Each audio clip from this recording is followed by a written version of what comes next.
Welcome to Vermont Artists and Authors, where we interview great storytellers and artists from the amazing Green Mountain State. I'm your host, Barney Smith of Storycomic.com. We are honored to have with us the nationally acclaimed and Clio award-winning Chris Lincoln, who is here to talk about his latest book, The Funny Moon. Hi, Barney. Thanks for having me. You're welcome. As of this recording, this is launch day for your newest book, correct? It is. It's an exciting day. 7/11. So those are good numbers. We're excited about it. Before we kind of jump in and start talking about some of this stuff, you want to give people a bit of background on what some of your inspiration and your process of writing the book?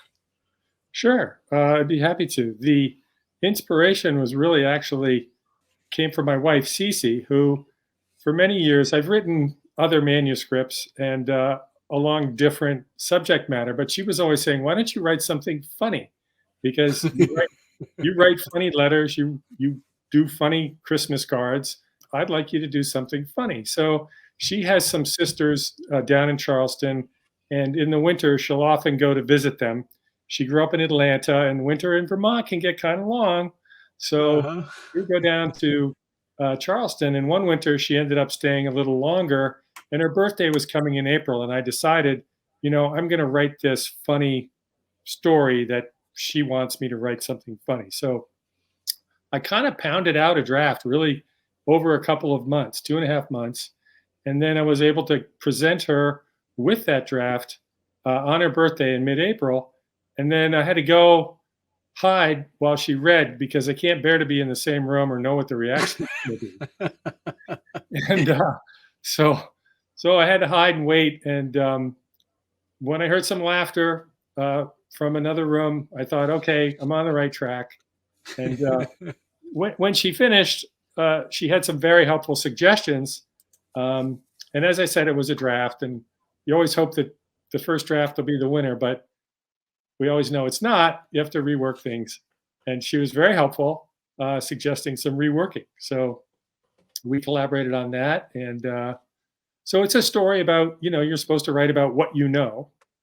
And what I know is being married. We've been married for 38 years. It'll be 39 years this fall. I know raising kids. We've raised 2 sons. I happen to know working in advertising. And I'm an avid golfer, so I know a lot about golf. But I also know about things from Cece's side. She's a massage therapist.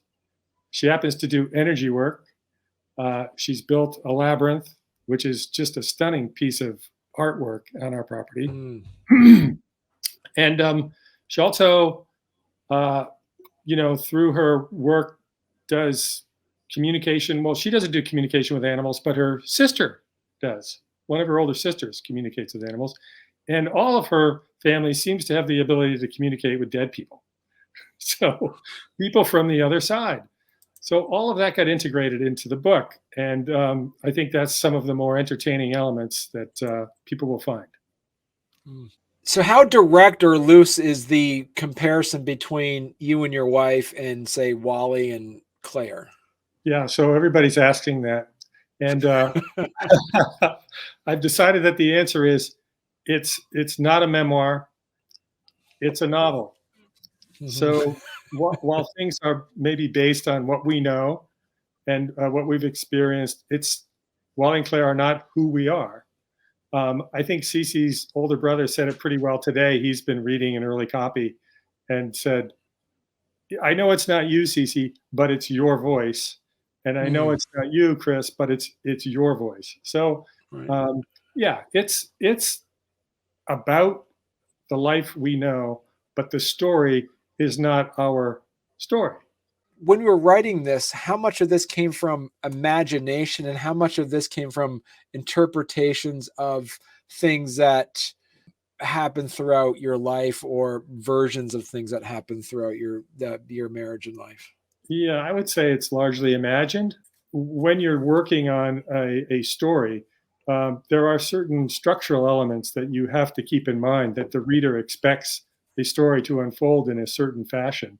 And life never unfolds in a certain fashion. It's very random, and things just occur. And that doesn't really work for a novel. It can work for a memoir. It could work for Right. nonfiction, narrative nonfiction. But so there's a great deal of conscious creation, if you will, and so that's what it is. The conversations are imagined, situations are imagined, the scenario as it unfolds is all imagined. Um, what isn't imagined is the location. It's and the location, as another reviewer said, really becomes almost like another character. It's set Mm. here where I live in the Upper Valley of New Hampshire and Vermont, right on the Connecticut River, and it's a beautiful area. It also was a big inspiration for my writing. The rivers, the lakes, the mountains, all of this is part of the book and what makes it distinctly set in a particular place. And that's, another thing that's real, but it's also a fictional version of where I live. The towns Right. aren't the same name. I've changed the names so that I have a little license. You need license when you're creating a story. Right. And so do you say that way also, that the setting is its own character as well then? That's what one reviewer kind of commented on, that it becomes so vivid that it's like a character. And I thought that was a very nice comment, and I took it as a compliment. Which part of the book did you have the most fun writing? Which character did you have the most fun writing for? Oh, that's a great question. There are several characters I enjoyed writing. One of them was Cece's grandmother, and she actually is a real character from real life. Everything she does in the novel is imagined.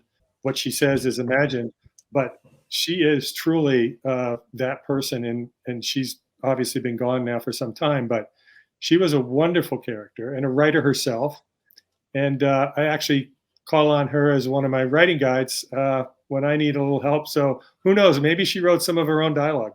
Cece's from Atlanta. She's a southern, an old southern woman, and real Georgia peach, and had a lot of great comments and wisdom to share with Claire.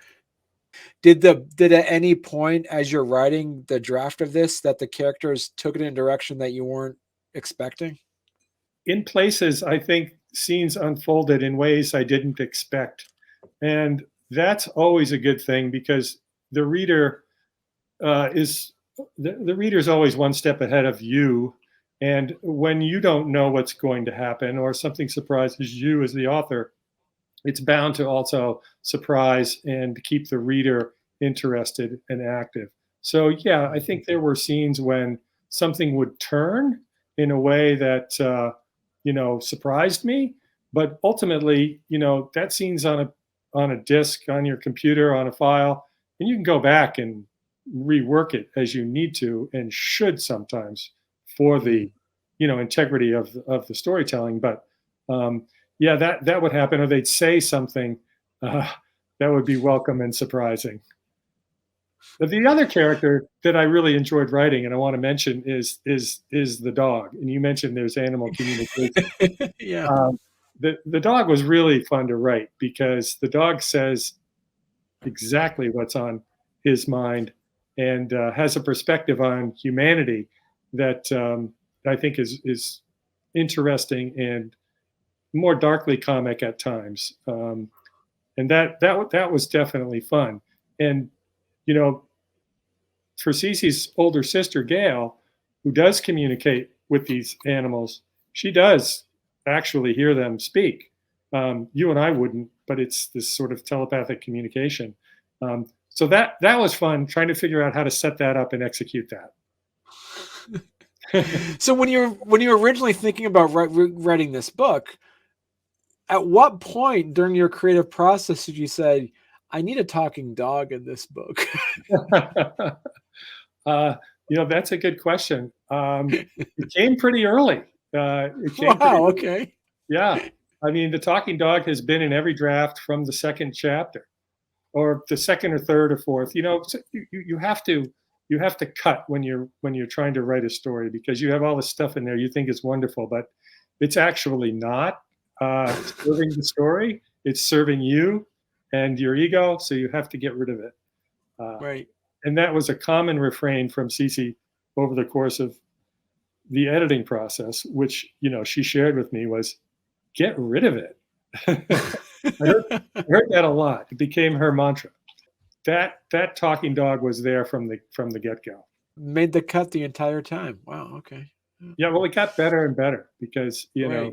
he actually helps Claire to progress in her story arc. He's an important part of how she manages life during the time where she's struggling with Wally. So it's a valuable character to have. Was there a section in the book that you just, even to the point now of a publication, that you just can't wait for people to get to that part of the book? It's going to hit on all notes. I think maybe the first time people meet and say hello to Mama Betty, where Claire is actually, Mama Betty appears to her. It's a crisis moment for Claire. And there is her grandmother appearing out of the ether to help her and to advise her, but with her inimitable wit and wisdom. That's a pretty good one. There's another one where she appears later for Wally as well. And I don't want to really give away how that happens, but when it happens, she basically unleashes Wally's ability to achieve what he wants to achieve, which is to write a book, because that's been his goal for a long time. But for one reason or another, he has not achieved, success with that. So Right. she's pretty much of a good heroine, secondary character. Talk to us a little bit about your process. Do you write in the mornings, write in the evenings, or how do you dedicate that time for you to sit down and actually write out that first draft and second draft and whatnot? Excellent question. I love to write early in the day. I'm better first thing in the morning, even before having anything to eat. Usually, just a little cup of green tea and do a little warm up. It could be just anything. It could be a dream. It could be what happened the day before. It could be what might happen later. Just get loose, and then you're jumping into the narrative. One of the great tips that I got years ago through reading about other writers, and I think it might have been in the Paris Review series, Writers at Work, they asked Ernest Hemingway, how did he know when to stop every day or when to start? He said, always stop when you know what's going to happen next. Oh, that's a good point. And it's a great bit of technique, advice, and I always do that. And it's generally not about time. It's usually about word count. So I want a certain number of words every day. I've learned that if I exceed that word count by, half again as much or twice as much, because I think I'm really on a roll, invariably it affects the next few days, because you're just taking a little more out of yourself. It's a marathon to write a novel. It takes a lot of energy. It takes steady effort. It's not a sprint. It's not a short story. It's certainly not like writing an ad, which I did for many years. So you really have to be disciplined and let yourself go away from the computer after the word count is done and you know where you're going next. And then you can return the next morning ready to go, and you know where to pick up, and there's no hesitation. How did your career in advertising prepare you to sit down and write a novel? Well, in advertising, I mean, that's a professional writer. You have to deliver. Right. And so there's no inspiration. There's work. And you can't wait around and hope that you're going to get a thunderbolt from above. And advertising is based on certain disciplines, and I learned them very well from my boss in Boston, who's been a wonderful mentor for my writing, Dave Greeley. And Dave, taught me that, when you're going to create an ad, it has to be based on a process, and there was a discipline to analyzing input and who's your target audience, what's the primary target, what's the message, what's the point of difference, all of that stuff that goes into writing an ad. In a way, you can translate it to the discipline of writing a novel or writing fiction or writing journalism. You you have to sit down and figure out what you're going to do and do it. You can't Right. wait. You got deadlines in advertising. It's also very competitive. There are other people in the agency. There are other people who want to work on the same account. And there's always people knocking on the agency door looking for jobs. So you're really only as good as your last ad, the last thing you've done, and you've got to move on to the next one and do it as well as you can. That's invaluable for being a novelist. Right. You've got to be disciplined. Right. So that, as you said, it writing ads, you have an audience in mind. Correct. Every time you make that ad. But for your book, did this to first start off as kind of like a love letter to your wife? Yeah, I guess that's a great way to put it. It was certainly that. And you have your ideal reader in mind. And she certainly was that ideal reader.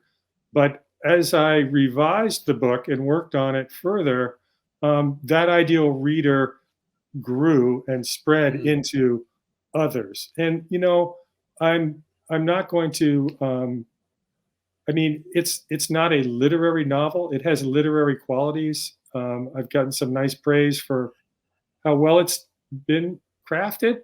But I also wanted to write something that the average person would enjoy reading and would get, some pleasure from, and maybe some insights thrown into the humor, and maybe some recognition of, oh yeah, I know what that's like. Yes, I felt the same way sometimes with my spouse, or boy, oh boy, I've got this issue with him or her. So, that's all in there. And I really wanted to have a wide audience. I didn't want it to appeal just to certain type of person, but have it be as universal as possible. Did you feel it was important to add a lesson to this book at all or anything? Or is this just made purely as a story for story's sake? I think there are some lessons involved there, because there are some universal themes. And within those, we're all trying to find our way through this world. And I think there are things that Claire and Wally are trying to accomplish. And there's the element of self-discovery. My friend Dave Greeley called it a coming of middle age story, as opposed to a coming of age story, coming of middle age. And I thought that was brilliant. It's true. Aren't we all evolving all the time? And if we're not, sometimes we're being forced to evolve by circumstances. That, I think, is a big part of if there is a message, that's part of it. And it wasn't a conscious thing to set out to, oh, I've got, I'm on this bandstand for this particular thing. Right. It's more natural in the flow of the story. What made you decide to take this one and then knock on the door of Rootstock and say, hey, I think I got something here? I've had some success with the others. One of them, an unpublished manuscript, was optioned for film at one point. Wow. Okay. Yep. And there was a screenplay written, but the film was never developed or produced. And that's usually the case. The vast majority of optioned properties are not made into movies. But that was reassuring that, I could do it. The novel never appeared, but the producer and the director and the writer liked it enough to take the option. There has been some other success. It wasn't as if I just all of a sudden said, okay, I had an agent for several years who tried to sell another book I wrote about living on the West Bank in Israel, where I lived and worked just many years ago, about a settlement and a story there. That came really close with a couple of publishers, but the subject matter was tricky and didn't happen. So when I had this done, I did query many agents, and there were a number who wrote back and said, it sounds like a fun book, but I don't know that I can sell it in this marketplace. It's really hard to get an agent, and it's really hard to get in with the big five. That's Random House, Penguin, It wasn't out of the blue that I chose Rootstock. It was more, I believe in the book. and I think there's an audience for it. And a friend of mine, another good friend, John Freeman, mentioned that he knew somebody who had done a book with rootstock, or knew someone who knew someone. I think it was a second removal, and said they'd had a great experience, that had gone very well. So I queried Samantha Kolber, the editor and publisher, last October, and within a week she reached out and said, I'm really interested. I'd like to do this, and but are you committed to this process? And I said, well, let me check. I've been very fortunate to have a friend who's an investor and a big friend. He's read all my manuscripts, and he and his wife have helped to back the publication. So I have two publishers in a way, and a third. There's another good friend who's also been a patron over many years and believed in me. And so this is really in thanks to them. That's so reassuring. It wasn't just me saying this is good. Other people were saying, you should do this. And the great thing about rootstock, as opposed to self-publishing, is they have worldwide distribution. They're connected. They also do a good job of sending out press releases. They help with design and, of course, the editing. Samantha had some very good suggestions on the editing. So many people involved in making this a book. How important is an editor for an author? Oh, I think an editor is vitally important, because you're working in a vacuum. Often you're working, alone for, weeks at a time. I don't like to share chapters early. There are some authors who do. I prefer to finish something, because it's easy to get discouraged if you don't get the perfect response, and you're not likely to get the perfect response on a first draft. So as you're going along, it's best just to work in a vacuum. But once you're out of that vacuum, showing it to key readers, to what I call my beta readers, and there are a handful of them that I trust implicitly, and I know they're going to be honest. And back to advertising. What did I learn at advertising? You got to have a thick skin. You're going to get your ideas shot down every day. You're going to get your ideas embraced now and then, and you're going to have some success. But you have to be very thick-skinned about moving on, taking criticism, taking advice, and growing and getting better. And that's a big part of what an editor can do. The primary editor of this book is Cece. Clearly, because we've collaborated closely.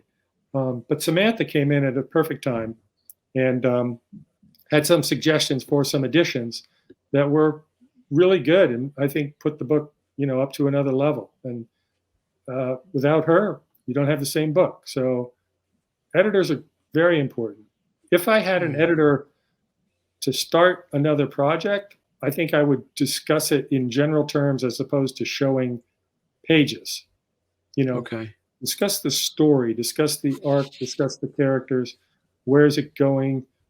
That sort of thing would be invaluable with a good editor. My friend Dave Greeley is a very good editor. So, I'm lucky. I have those people, and like I said, beta readers. And for this book, because it's a big female character and there's a big female arc, I had some key female readers, including Cece's sisters and a good friend from college, Carol Clemency, Lisa Wheeler. There have been plenty of key females weighing in as well, and that's really helpful. What were some of the things that happened from your first draft that did not make the cut to the final draft that you were just really holding on to and hoping that it would have made it? Well, one of the big things was there was a lot more golf in the first draft. Was there? I love golf, and there was a lot of golf. And one of the agents that I sent that draft to, when it was done and ready and to be submitted, there was several drafts after the first, but it was a manuscript. He said, I really like your style. You got a great voice. It's easy reading, and there's some wonderful characters. Men aren't likely to want to read about women's issues, and women aren't going to want to read about golf. So basically what he's saying is I had 2 books in one. And so I had to try to whittle it down so that there was really one story. And that was the story of Wally and Claire, and not overdo it with too much of Wally's golf imaginings and golf activity. Yeah, so some of those early beta readers would read it and said, "Oh, I loved it, but I just skipped over the golf parts." So there's still a little golf, but it's much more digestible and quicker and more effective. Right. So that's So one of the what things would that make it. okay. So what was some of that? Is there some symbolism behind the golf? Because it seems like you have a lot of symbolism and avatars that are involved within the story here. No, I don't think so. I mean, golf is, for me and maybe for Wally, golf is a place that he can go when he's hitting balls, and he does this in the book, and Okay. spend some time by himself and clear his head while he's hitting balls and have his imaginary thoughts about his life. Try to figure out, what's going on here and what am I actually doing and what's working and what isn't. So it's not so much about golf as it is about sort of a meditation, if you will, while you're hitting the ball. And this isn't playing a round of golf. It's sort of practicing. And he has a sanctuary that he goes to do this, a beautiful natural surroundings of the fairways and the trees and just watching the ball fly. And it's kind of poetic for him. And it reveals something about his character. So it's not, I hit the ball 450, I hit the ball 210, then my second shot was over the pond. It's different. It's much more about golf. For Wally is more of a journey and a meditation and exploration into himself. What's some advice would you give to other authors who are going to be saying, Chris, I got a book here. What do I do with it? What would be some of your advice for people to kind of like take that next step after writing their own manuscript? So, I guess the key thing is you have to find some people who are good readers, and you would trust to be honest with you about feedback. The hardest thing is nobody wants to hurt your feelings, but you're not going to get any better if they're not willing to sort of say what they really feel. And so hopefully, and I think it's proven by the fact that Samantha called within a week of reading, I took to heart what I was told, and I think people were honest. But if you've got a manuscript, you need to share it with some people who are going to give you honest feedback. And then you have to be willing to understand that it may not be ready to submit. It may not be ready to query an agent or an independent publisher. You may need to work on it more. And the odds are highly likely you'll need to do more writing. Writing is rewriting. And you don't want to know how many times I rewrote this, what is now the book. Many, many, many drafts. How organic or how specific did you have to be to create the setting around your characters? Yeah, I think what you're talking about is how did I figure out how to unfold the story? Right. Because that is ultimately what it's all about. People want to read a story. And I have read about telling stories. I've gone to, there are books that you can find, writing books that will help teach you to learn about structure. Because I think if there's been a weakness in my other books, in a couple of cases, the structure. So, yeah, you've got to figure out, and I sort of believe in the first, second, and third act. I think people want to read a story. This isn't experimental fiction. It's not just stream of consciousness. There are elements that you want to try to establish so that you can carry the story forward. And there are certain times during the storytelling that you have to hit certain points. It's screenplays are highly structured. I think novels are often highly structured. And the average author, of which I'm certainly one, needs that structure. You're not a genius who can just come out and tell a brilliant story with all the elements. So Right. you're writing sections, and then you're saying, okay, well, how does this work with what's to come? Is there enough uncertainty here? Or is there enough change here? Is there enough, conflict? Nothing moves forward in a story without conflict. Many people are writing beautifully, but if there's not any conflict, you don't have a story. So something has to be going wrong. Something has to be off. Right. And it can't be the same thing that's off all the time. It has to graduate from one step to another. And then there has to be surprises on Right. top of that. If the reader knows what's coming or can smell it, they lose interest. Right. So there's a lot of things beyond writing a sentence that are involved in telling a story. And that's been an education for me.